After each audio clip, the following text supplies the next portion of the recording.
Na, aprišau kanapėlės, daugiau nebesibalados.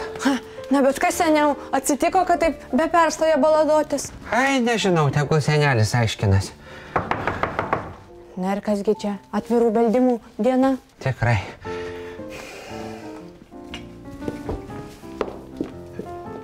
Galiu užeiti? Nežinau, ar žinote, kad mūsų miške neseniai buvo įkurta DAS linija. Kas? DAS – dejonių, aimanų ir skundų linija. Kad kiekvienas nuskriaustas ir neišgirstas miško gyventojas galėtų pasisakyti savo bėdas. Tai dabar žinosim. Labai dėkingi, panelė kontrolė, kad pranešėt. Žinosim.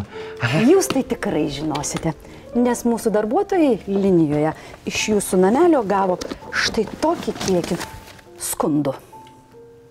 Susidomėjai? Visą seriją rasi LRT Epikoje. Nuoroda komentare. Tiu-tiu.